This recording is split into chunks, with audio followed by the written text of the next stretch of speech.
Namaskar. A warm welcome to the World News and Indian Perspective on All India Radio. This is Aditi Lumba bringing glimpses of the major developments of the day from across the globe. Over the next half an hour, we shall bring to you the latest from the world of politics, economy, sports, entertainment and more. The headlines. Second meeting of G20 Sustainable Finance Working Group under G20 India Presidency concludes in Rajasthan. India and UK hold bilateral maritime exercise Konkan in the Arabian Sea. US Federal Reserve hikes interest rate by 25 basis points to curb inflation. Nationwide protests continue in France over pension reforms. World Water Report by UNESCO warns of an imminent water crisis. In sports, India clinch both men's and women's titles of Asian Kho-Kho Championship in Assam. And India win a silver and a bronze medal in International Shooting Sport Federation World Cup Championship in Madhya Pradesh.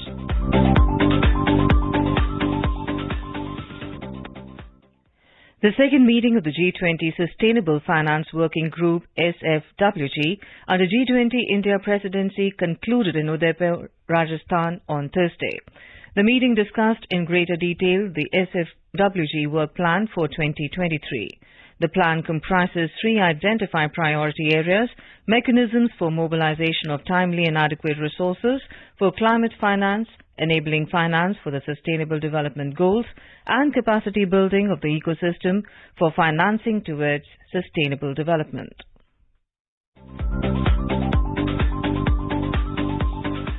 The second Sustainable Financial Working Group SFWG meeting that began on the 21st of March 2023 concluded in Udaipur, Rajasthan on the 23rd of March. The meeting had three sessions focusing on existing approaches to finance sustainable development and goals, as well as identifying new methods to mobilize greater finance for sustainable development and goals. The first session was on developing an analytical framework for enabling finance of select sustainable development goals.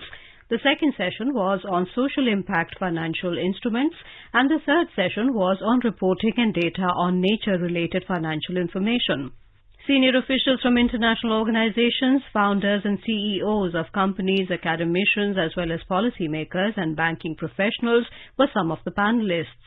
The workshop presented the views and experiences of a wide range of stakeholders, including the public sector, private sector and academia, on the use of social impact investing as a tool for channeling finance towards social sustainable development and goals, and measures to improve nature-related financial information in the future. Many delegates joined the workshop virtually. Two workshops were organized on the sidelines of the meeting. These workshops are expected to facilitate technical-level exchange of ideas, experiences and know-how from experts for detailed discussions and insights on relevant topics.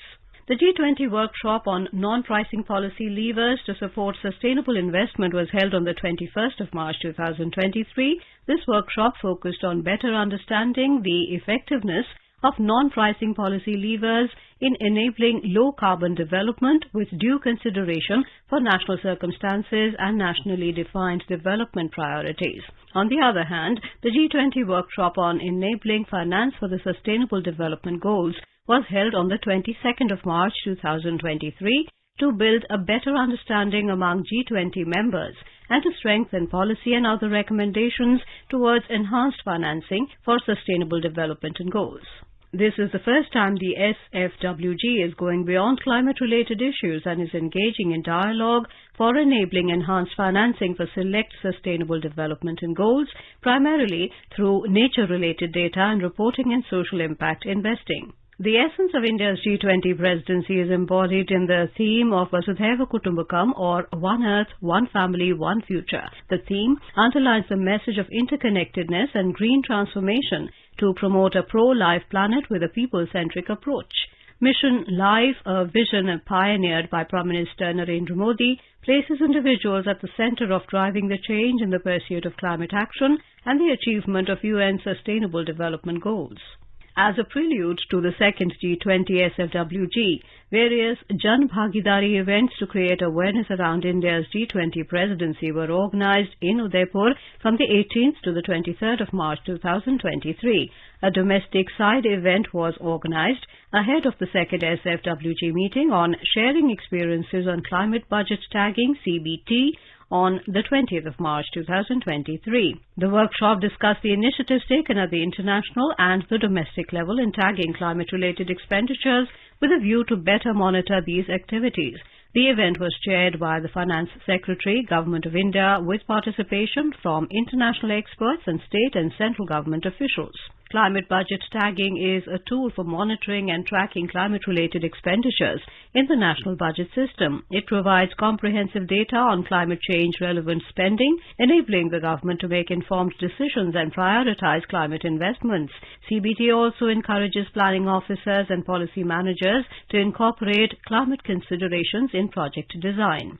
CBT enables public scrutiny on governments and donors spending on tackling climate change issues and strengthening accountability and transparency. The delegates experienced Udaipur's rich culture and heritage through specially curated excursion visits, cultural events and a taste of the local cuisine. The first G20 Sustainable Finance Working Group was held in Guwahati, Assam on the 2nd and 3rd of February 2023.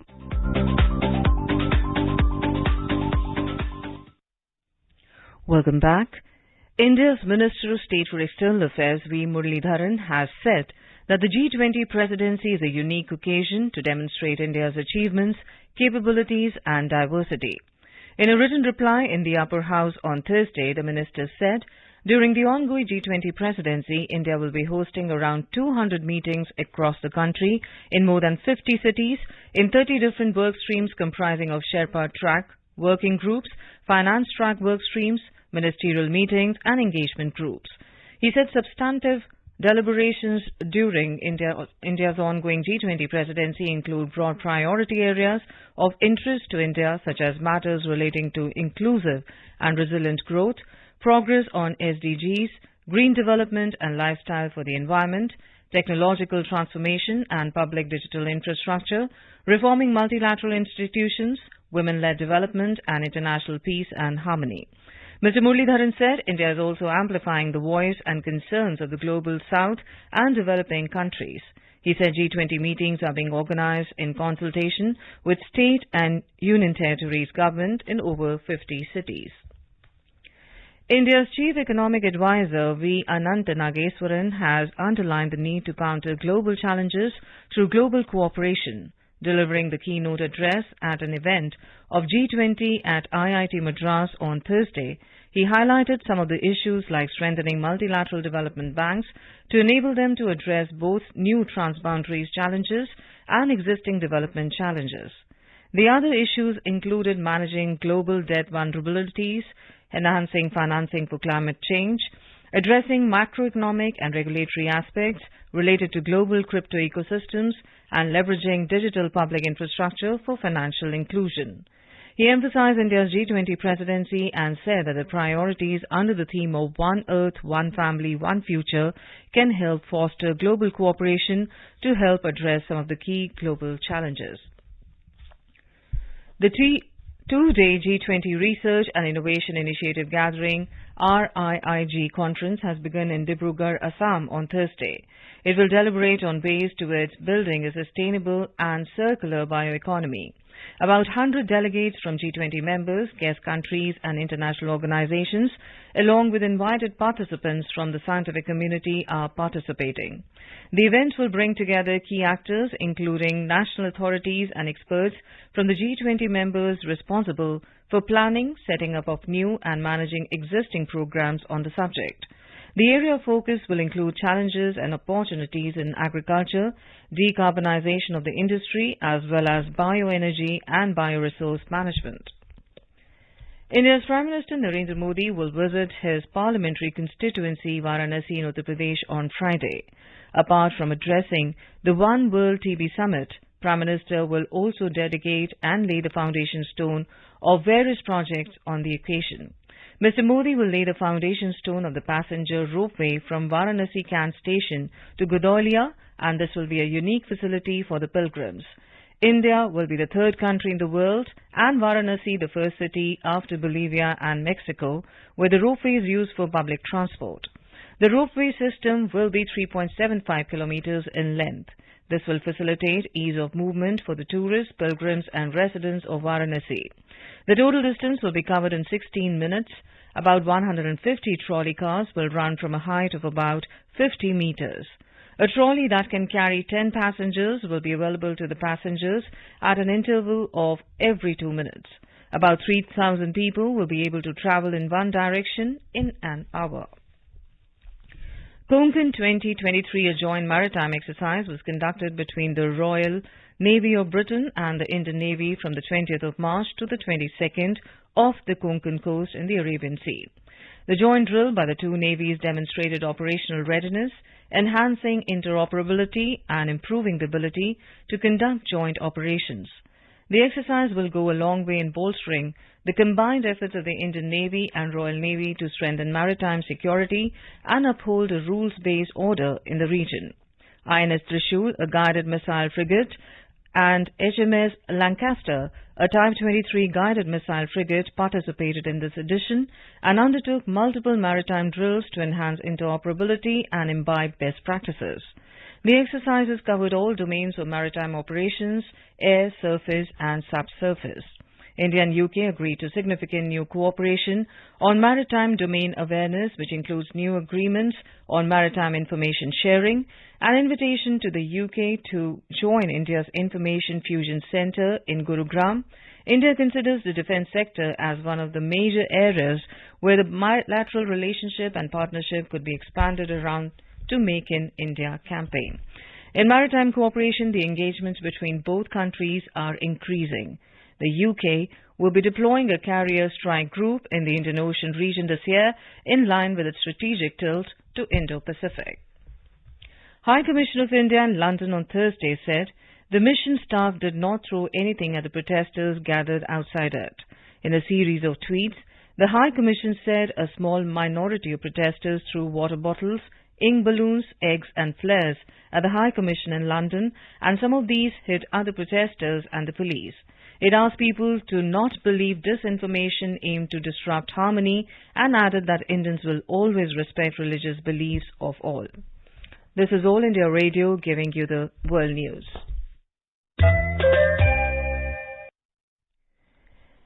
The US Central Bank has raised interest rates again, despite fears that the move could add to financial turmoil after a string of recent bank failures. The Federal Reserve increased its key rate by 0.25 percent points and said more action could be appropriate as consumer prices continue to climb. The Fed has been raising borrowing costs to try to slow the economy and ease pressures pushing up prices. But sharp rate rises have led to strains in the banking system. Two U.S. banks, Silicon Valley Bank and Signature Bank, collapsed this month, buckling in part due to problems caused by higher interest rates. But authorities around the world have said they do not think the failures threaten widespread financial stability and need not distract from efforts to bring inflation under control. French workers angry with the rise in the pension age to 64 years blocked access to airports on Thursday as part of a nationwide day of protest. Train services were disrupted and some schools were shut while garbage piled up on the streets and electricity output was cut as unions raised pressure on the government to withdraw the law, which delays the retirement by 2 years. President Emmanuel Macron on Wednesday said the legislation which his government pushed through Parliament without a vote last week would come into force by year-end despite escalating anger across the country. Plumes of smoke were seen rising from burning piles of debris, blocking traffic on highways. The past 7 days have been spontaneous demonstrations in Paris and other cities with garbage bins set ablaze and scuffles with police. Polls show a wide majority of people oppose the pension legislation as well as the government's decision to push it through Parliament without a vote. 26% of the world's population does not have safe drinking water and 46% lack access to safely managed sanitation, according to a report published by UNESCO at the UN 2023 Water Conference in New York. As per the report, between 2 and 3 billion people experience water shortages for at least 1 month per year, posing severe risk to livelihoods, notably through food security and access to electricity. The global urban population facing water scarcity is projected to double from 930 million in 2016 to 1.7 to 2.4 billion people in 2050. The growing incidence of extreme and prolonged drought is also stressing ecosystems with dire consequences for both plant and animal species, the report said. In a tweet, Audrey Azoulay, UNESCO Director General, said that there is an urgent need to establish strong international mechanisms to prevent the global water crisis from spiraling out of control. He further said water is our common future and it is essential to act together to share it equitably and manage it sustainably. The report further said that the United Nations calls for boosting international cooperation over how water is used and managed. It said this is the only way to prevent a global water crisis in the coming decades. Agricultural and Processed Food Products Export Development Authority, APEDA, participated in the International Food and Drink Exhibition held in London. The 3-day exhibition that concluded on Wednesday was aimed at promoting the export of agricultural products in the international market of London. APEDA facilitated the participation of Indian exporters who showcased their varied range of food products in all categories at the event. A large number of visitors showed keen interest in around 50 millet-based products displayed at the APEDA pavilion. At the event, APEDA displayed and distributed the millet-based value-added products. India's Defence Ministry on Thursday signed 2 separate contracts with Bharat Electronics Limited at a total cost of over 3,700 crore rupees to enhance the operational capabilities of the Indian Air Force. The first contract, worth over 2,800 crore rupees, pertains to the supply of medium-power radars, Arudhra, for the Indian Air Force. The second contract, at an overall cost of around 950 crores, related to 129 DR-118 radar warning receivers. These essentially embody the spirit of Atmanirbhar Bharat and will help facilitate the realization of the country's journey to achieve self-reliance in defense manufacturing.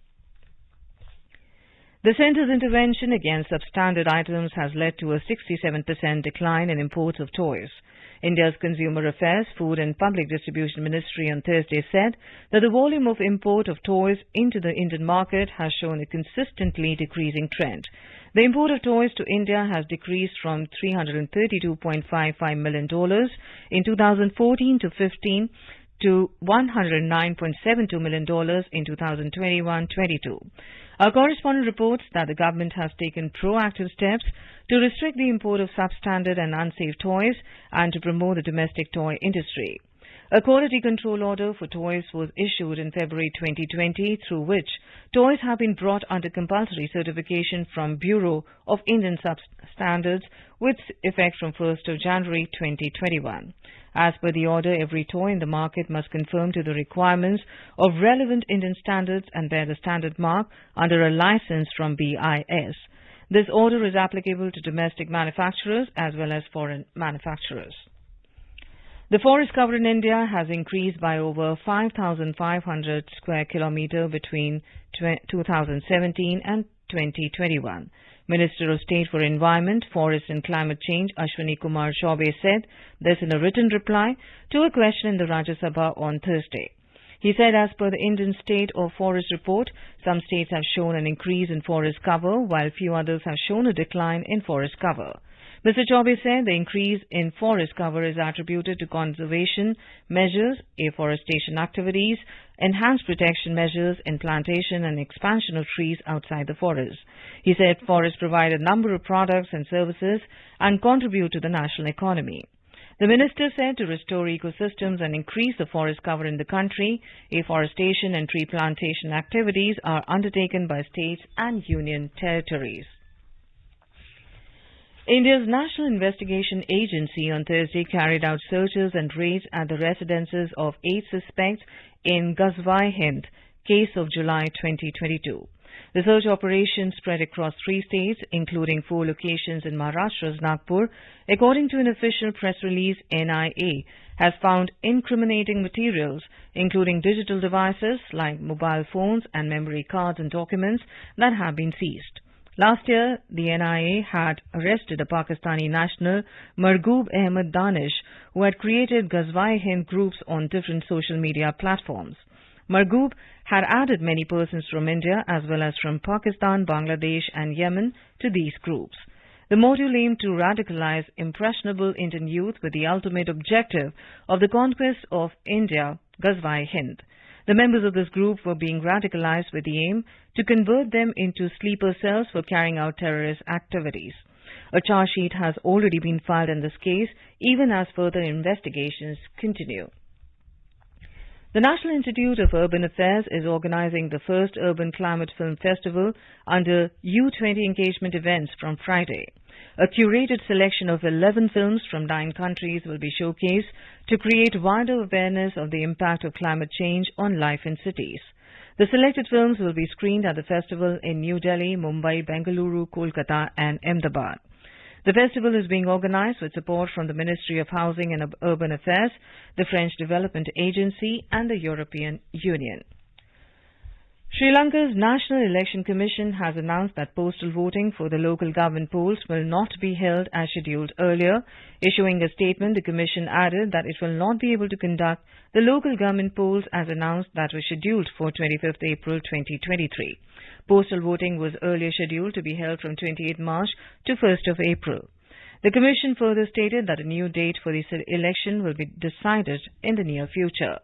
Local government elections, which were scheduled to be held last year, were deferred by a year due to economic crisis in the island.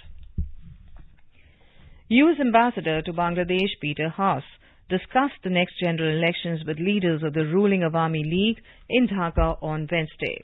Awami League General Secretary and Road Transport and Bridges Minister Obaidul Qadir, along with other senior leaders of the party, met the U.S. ambassador to discuss the forthcoming election issues along with other issues of importance to the two countries. In a tweet, the U.S. Embassy in Dhaka said that Ambassador Haas discussed free and fair elections in Bangladesh. They also discussed important work the United States and Bangladesh share, from trade to people-to-people ties to security cooperation. Later in the day, speaking at a program at Dhaka University, Obaidul Qadir said that the Awami League has told the U.S. ambassador that it was not possible to bring back the caretaker government in the country to hold the next general elections. The opposition Bangladesh Nationalist Party, BNP, has announced that it will not take part in the next general elections under the current government. The BNP is demanding a neutral caretaker government to conduct elections scheduled to be held by the end of this year or early in January next year. Bangladesh repealed the system of caretaker government to conduct general elections through the 15th Amendment in June 2011. General elections in 2014 and 2018 were held under the new system, which had no provision of a poll-time caretaker government. The opposition BNP had boycotted the 2014 elections and got 7 seats in the 2018 elections. Its MPs later resigned in December last year, protesting against government's refusal to allow for a caretaker government to conduct the next elections in the country. Key domestic benchmark indices snapped a 2-day rally to close with losses of around 0.5% amid volatility. The rupee jumped 40 paise against US dollar. A report from the business desk. The Sensex declined 289 points or 0.50% to end at 57,925. The Nifty fell 75 points or 0.44% to settle at 17,077. Asian stocks ended mixed. Hong Kong's Hang Seng surged 2.3%, China's Shanghai Composite gained 0.6%, and South Korea's Kospi appreciated 0.3%. However, Japan's Nikkei declined 0.2% and Singapore's Straits Times fell 0.1%. European shares were down in intraday trade as investors weighed the latest interest rate hike by the Federal Reserve. Oil prices dipped more than 0.5% after Federal Reserve Chair Jerome Powell highlighted banking sector credit risks for the world's largest economy. In intraday trade, Brent crude was trading at around $76.53 per barrel. Back home, gold price at multi-commodity exchange for April contracts was trading at around 59,265 rupees per 10 grams. Silver was trading at around 69,740 rupees per kilogram for May contracts when reports last came in. In the forex market, the rupee jumped 40 paise to close at 82 rupees and 26 paise against the US dollar. Rajesh Lake for World News, All India Radio. The host India clinched both men and women titles of the Asian Kho-Kho Championship held at Tamulpur in Assam. In the women category, Indian Eves defeated Nepal by an inning and 33 points. On the other hand, the men's team too continued its brilliant form and defeated Nepal by an inning and 6 points. India remained unbeaten in both the categories throughout the tournament. A total of 9 countries participated in the event. India won a silver and a bronze, while China retained its top spot by winning 2 gold medals on the second day of the International Shooting Sport Federation World Cup Shooting Championship in Bhopal, Madhya Pradesh. India's world champion Rudraksh Patil and R. Narmada Nitin won bronze in the 10 meters air rifle mixed team event, while Varun Tomar and Rhythm Sangwan won silver in the second event of the day to take India's medal tally to 3, including 1 gold, 1 silver and 1 bronze. China topped the medal tally with 3 gold and 2 bronze medals. On Friday, the third day of the competition, the finals of 10-meter air rifle men's and women's categories will be held. In boxing, star pugilist Nikhat Zareen, Lavlina Borgohain and Sweetie Bura and Neetu Gangas have entered the finals in the Women's World Boxing Championships in New Delhi, assuring India of 4 silver medals at least. Nikhat overpowered Colombia's Ingrid Valencia to reach the final of the 50 kilograms category. Lavlina Borgohain in the 75 kilogram category defeated China's Li Qian in the semi-final. Neetu Gangas also advanced to the final after beating Kazakhstan's Alua Balkibekova, and Sweetie Bora defeated Sue Guarantee of Australia in the 81 kilograms event. Now let us take a look at the major developments around the world as reported in the foreign press. The Guardian reports Spanish Prime Minister Pedro Sánchez discussed Ukraine with Xi Jinping on visit to China. The Washington Post writes deadly Marburg virus outbreaks reported in East and West Africa. The Globe and Mail reports Israel passes law protecting Netanyahu as protests continue. The Financial Times writes Switzerland presses ahead with interest rate rise despite banking crisis. And South China Morning Post says UK Prime Minister Rishi Sunak, Brexit deal clears Commons vote despite Tory revolt. A quick look at the headlines once again. Second meeting of G20 Sustainable Finance Working Group under G20 India Presidency concludes in Rajasthan. India and UK hold bilateral maritime exercise Konkan in the Arabian Sea. US Federal Reserve hikes interest rate by 25 basis points to curb inflation. Nationwide protests continue in France over pension reforms. World Water Report by UNESCO warns of an imminent water crisis.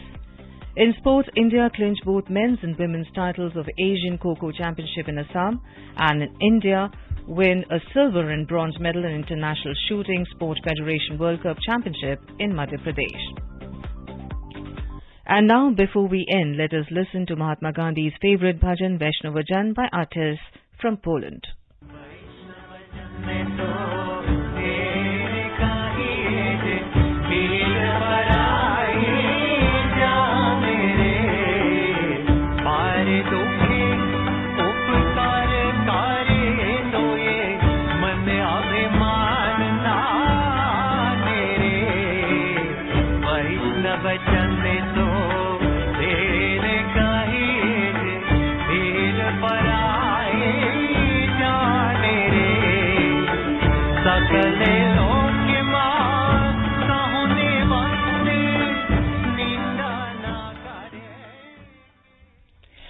And with that, we end this bulletin. We'll be back at the same time tomorrow with the next edition of the World News.